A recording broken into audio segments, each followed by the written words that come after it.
RMC, les grandes gueules. Au pays des GG. C'est le retour de notre productrice Anaïs Sainz. Anaïs, on va du côté au pays des GG de Conches-en-Ouche. Eh oui, le choc dans l'heure. C'est à côté d'Évreux, Alain. Conches-en-Ouche, où les parents de la petite Lisa, 3 ans et demi, sont suspectés d'avoir battu la fillette, décédée sous les coups présumés de sa mère et de son beau-père dans la nuit de samedi à dimanche. Et au fil des jours, l'horreur des révélations dans cette affaire, l'horreur de l'indifférence. Des mois que la fillette était en fait victime de violences fréquentes et répétées, des mois qu'elle présentait des hématomes sur le corps, des mois que certains voisins avaient remarqué parfois des disputes et des cris sans jamais penser que c'était les enfants qui en étaient victimes. Des étranglements pour faire perdre connaissance à la petite fille, étranglements jusqu'à ce qu'elle convulse. Un grand frère de 6 ans, lui aussi battu. Bref, un véritable martyr que personne n'a su détecter à temps, ni l'école, ni les services sociaux, ni les gendarmes. Un drame de l'invisible passé sous les radars. Même le 119 n'a flairé l'urgence de la situation. Quand une amie du couple les alerte, il lui demande de rappeler car tous les opérateurs sont occupés. La directrice de l'école maternelle qui avait remarqué des signes de violence sur la petite fille a été suspendue le temps de l'enquête administrative. Bref, tout le monde est fautif dans cette histoire. Écoutez, Jérôme Pasco, le maire de Conches-sur-Ouche. Aucun signalement n'a été fait. Il y a eu des tentatives, ce matin encore dans la presse, il y a une personne proche de la famille qui s'exprime et qui dit qu'elle a tenté de prévenir le 119 en vain.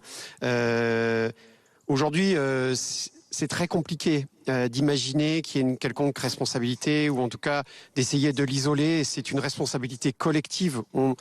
On est en échec tous face à ce drame. Nous, les services sociaux, l'ensemble des personnes qui veillent et qui devraient veiller à la protection de l'enfance. Voilà, le maire de Conches-en-Ouche, défaillances multiples et GG à tous les niveaux de la chaîne d'alerte dans cette histoire, Flora. Bah oui, ça glace le sang. Ça fait froid dans le dos, cette histoire. Et c'est intéressant de parler de responsabilité, de culpabilité collective, parce que c'est vrai qu'autour d'un enfant, il doit y avoir plus que les parents, il doit y avoir l'école, il doit y avoir les services sociaux, et que là, oui, il faut savoir ce qui se passe, il faut savoir ce qui s'est passé. Didier. La responsabilité, c'est d'abord le mec qui la battait, quoi. Hein. Exactement. Moi, je veux bien que tout le monde prenne sa part et qu'on cherche à trouver qui n'a pas vu, qui aurait dû dire, qui aurait dû savoir, qui aurait dû dénoncer. Mais c'est d'abord le mec qui la battait, la mère qui peut-être aussi la battait. C'est d'abord là que sont les responsabilités. Moi, je pense que pour le personnel qui pouvait croiser la petite fille, que ce soit à l'école ou ailleurs, je pense qu'ils doivent s'en vouloir, mais en même temps, la responsabilité, s'ils en ont une, elle est hyper limitée par rapport à ces bourreaux, quoi. Hein. C'est d'abord ça qu'il faut dire, quoi. Morad.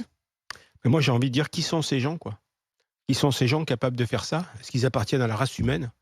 Parce qu'une gamine de 3 ans et demi, la tabasser tous les jours, est-ce qu'on appartient à la race humaine quand on fait ça? C'est la question que je me pose.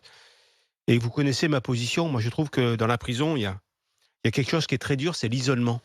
Donc, je suis pour que ces gens-là ne soient pas isolés en prison. Ils puissent avoir des compagnons de cellule pour pouvoir communiquer.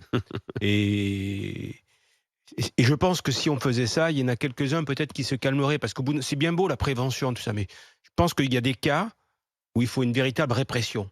On n'a pas de cadeau à faire. Moi, à titre personnel, je refuse d'appartenir à la même humanité que ces gens-là. Je refuse totalement. Voilà.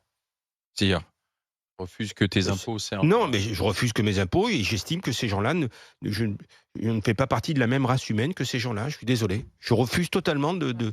Oui, mais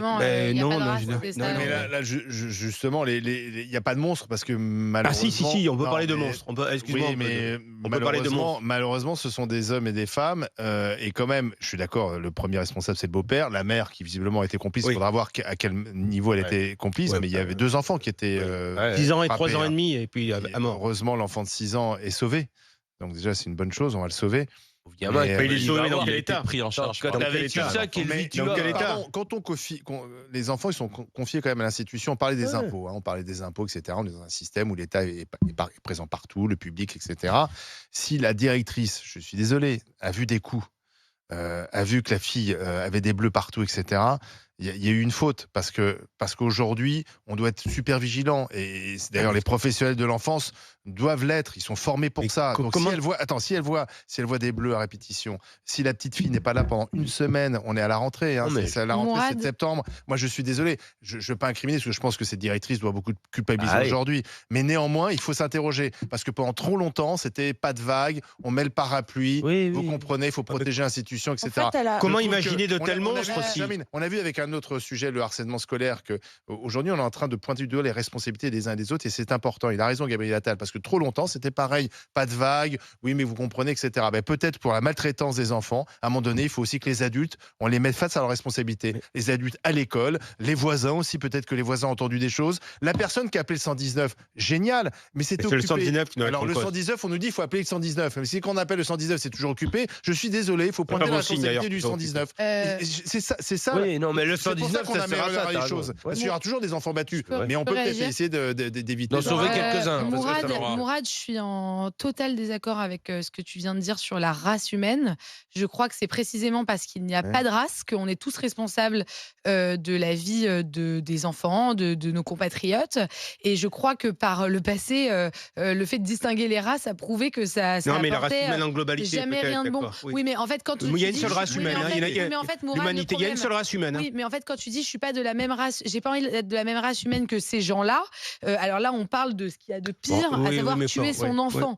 Donc il y a pas pire. Mais en fait, après, quelqu'un d'autre pourrait dire, bah moi, j'ai pas envie d'être de la même race que d'autres gens. Et je pense que c'est justement parce qu'on est comptable de ces gens-là qu'il y a une responsabilité collective quand il y a un enfant qui meurt. Vous connaissez le proverbe, il faut tout un village pour élever un enfant. Moi, je crois profondément et c'est peut-être en ça que je suis de gauche et que tu es de droite, je crois tu sais pas si je suis droite, hein. Dans la responsabilité de la collectivité, et je crois profondément que quand on est professeur, quand on est éducateur, quand on est même un citoyen, si on voit qu'un enfant a des bleus, bah, on est tous responsables. Je dois bien préciser, quand je parle de race humaine, je n'ai pas sous-entendu qu'il y avait plusieurs races. Il y a une seule race, c'est l'humain. C'est l'humain. Et donc j'estime qu'il n'est pas humain. Parce qu'un humain, pour moi, je pense que c'est fait d'émotion et c'est fait de compassion envers l'autre. Et lui, apparemment, on est totalement dépourvu. Il n'est pas humain. Il n'a pas humain. Il n'a pas du tout les. Et après, dire de gauche ou de droite, tu dire. Ça, Flora, tu sais pas. Mais là, il y a une différence entre toi et moi, apparemment essentielle, c'est que moi, je pense que nous sommes responsables de tout ce qui nous arrive et que je ne vais pas le chercher chez l'autre. Juste, la directrice de l'école avait rencontré la maman. Mais il était déjà trop tard. En fait, elle était sur le point finalement de prévenir les services sociaux. Avant que, enfin voilà, c'était trop tard. Comment l'imaginer? Mais moi, je ne veux pas faire le procès de la directrice. Tu viens de le faire, Olivier. Non. J'ai dit justement, je pense qu'elle doit culpabiliser. Et donc, je pense que le poids de la culpabilité, c'est déjà finalement une peine en soi. Mais néanmoins, on ne peut pas faire comme si elle circulait à rien à voir, alors qu'il y avait des bleus, il y avait eu un signalement 119, mais 119 était occupé, etc.